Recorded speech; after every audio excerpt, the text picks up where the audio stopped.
You're claiming that this is the switch in question? Why did it have to be on the stage at the time? It could be placed in a pocket and carried anywhere.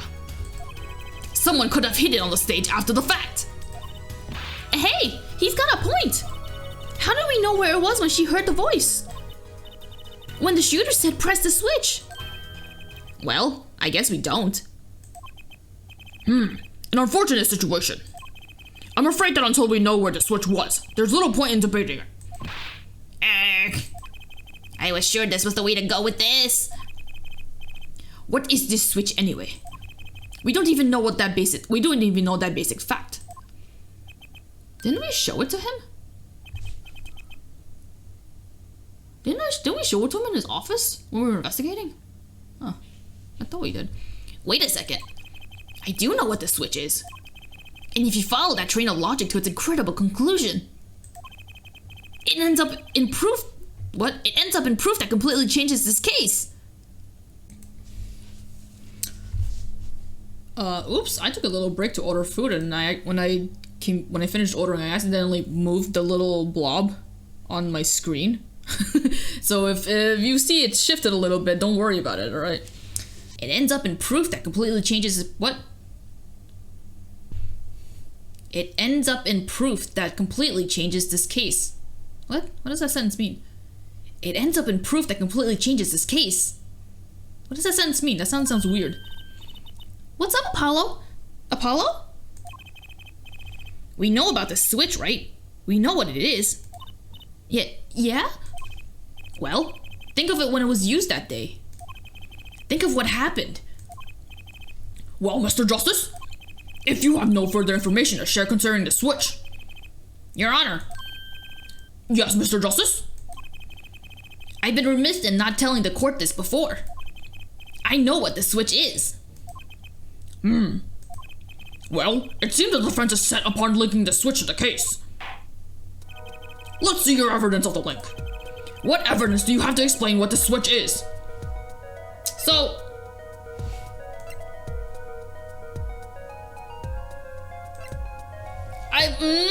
do I show off the guitar or do I show off the... do I show off this? Igniter?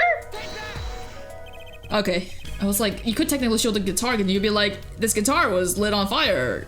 Guess what lit it on fire? The switch, because it had the igniter in it, or whatever. Prosecutor Gavin, you remember this? That's... The what? Is it another one of those newfangled phones? This is an igniter. What phone looks like this? He doesn't know better, he's an old man. Igniter? You mean like, it's like a lighter? Yes, actually. You aren't saying this switch is a remote. I am. This is a remote trigger for an igniter. What?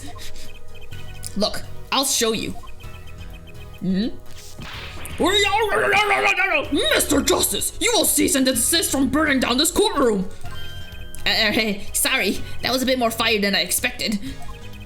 If my whiskers were caught on fire. Prosecutor Gavin, let me repeat myself. This switch is a remote ignition. What? This switch is a remote igniter. What? This switch is a remote igniter trigger. There, I said it. Doesn't that suggest something to you? You're talking about what happened to me, aren't you? Exactly.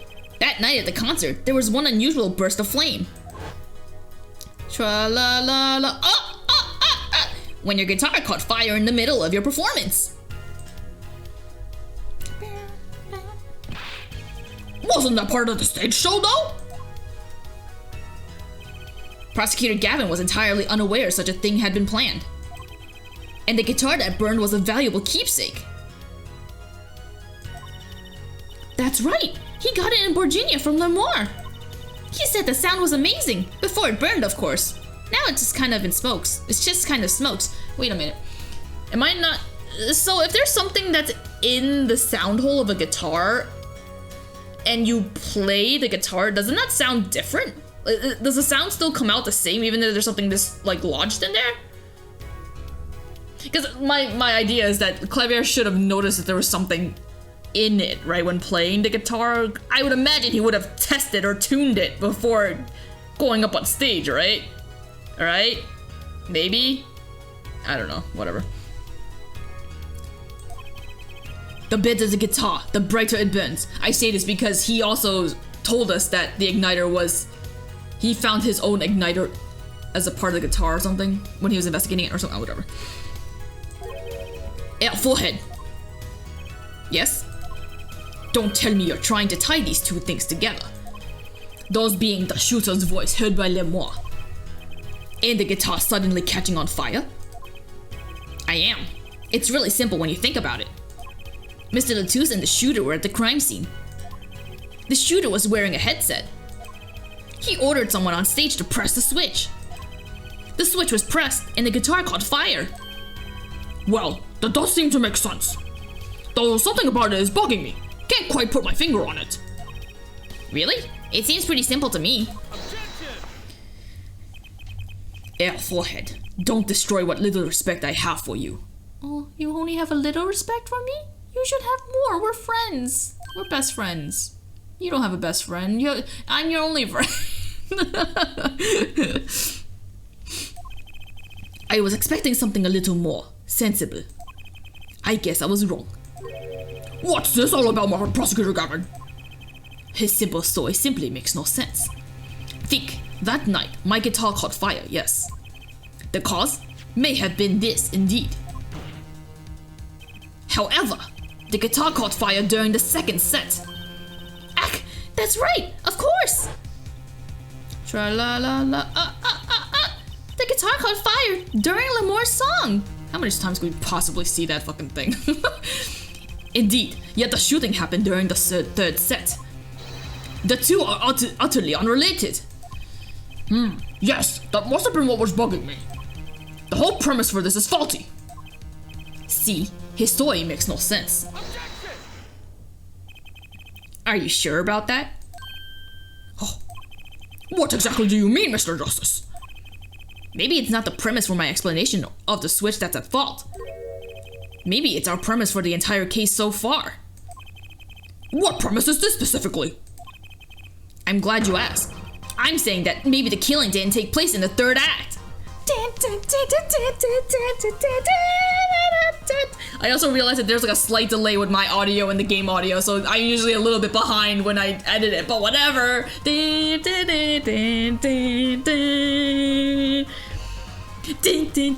Okay, sorry. What's this? But Detective Emma Skye heard shots and found the body. All of this happened in the third act. Gunshots rang out. And, according to his testimony, Machi was in the dressing room at that time. Where are you going with this, Mr. Justice? Stay with me, Your Honor. He also told us this in his testimony. Namely, that the victim had already been shot. We all heard gunshots, but no one saw the shooting.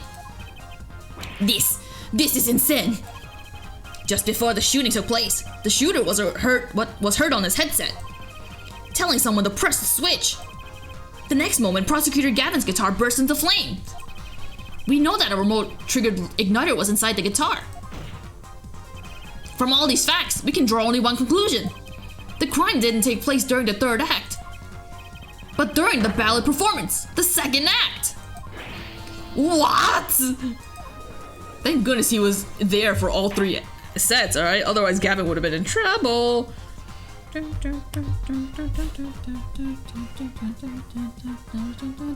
Order! Order! Order! But that goes against the evidence. What does, Your Honor? This crime was carried out according to the lyrics of the song, yes? Hey, he's right! Look! The bullet is supposed to come after the fire! You're thinking about it the wrong way. Huh? Look, why would the shooter craft the events of the day to follow the lyrics anyway? It's an awful lot of trouble to go through, with little merit for the person doing it. Well, I'm sure whoever it was had some reason. Yes, they did. A reason that made it advantageous to follow the lyrics. You're saying the order was reversed on purpose? Reverse, Prosecutor Gavin? If the criminal followed the lyrics strictly, then yes. This shooting would have had to come after the guitar burst into flame. Yet, our forehead has raised another possibility. He's claiming that the bullet came not after, but just before the fire. Couldn't have put it better myself. Stop taking my fucking lines, Klavier. We were only meant to think that the shooting came after the guitar burst into flame. That was the criminal's objective. The crime followed the lyrics to a point, but that was the ruse.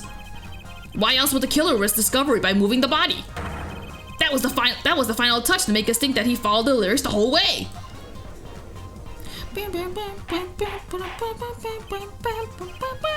Order! Order! Order! Let me get a 6-piece nugget! I mean, that would explain the most unusual situation.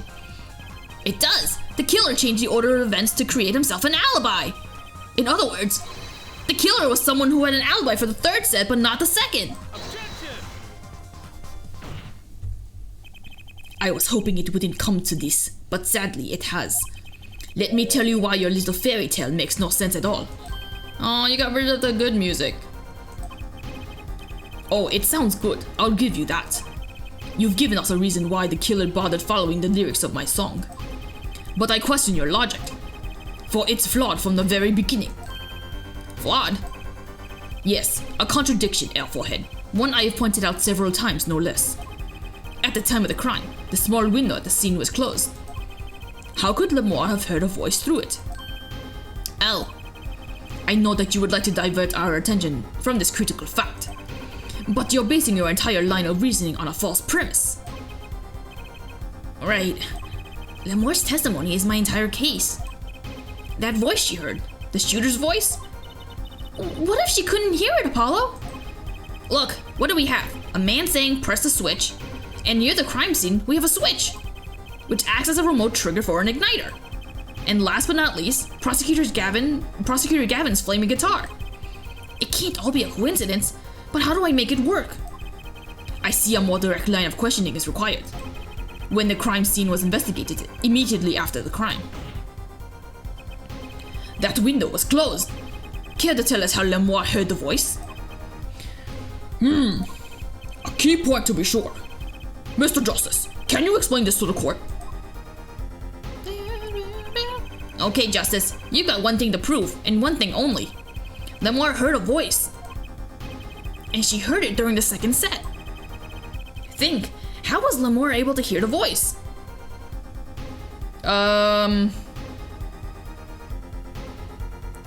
I believe... I don't know if I'm reading too much into this. I'm gonna go with my gut, it's fine.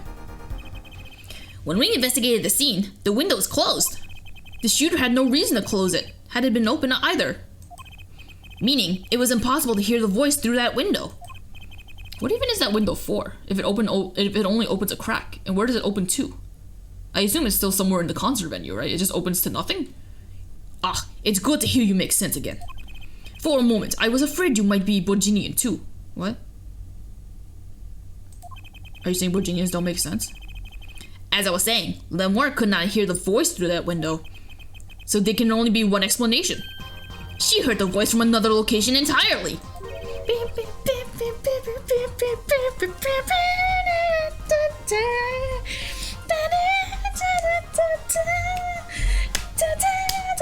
Okay, I'm sorry. Oh, that made me dizzy. I shouldn't have done that. And by that I mean head banging. What do you call it? Whatever. When you just shake your head around. What's this? You do amuse me so. And here I thought you and Good Sense were back on speaking terms. Now, I'm afraid you and Good Sense speak two entirely different languages. Shall I interpret for you, Airforehead? Lemore clearly states she heard the voice through that small window. And there is only one small window at the scene. Are you sure? Oh, you know of another window that I didn't see? Think about it. Isn't there another small window at the scene? There is? Ah, I know that look. He wants us to ask him. Very well. You claim Lemore heard the voice from another location. Mr. Justice, show us where this location was. Lemore heard the voice from here. I imagine it's...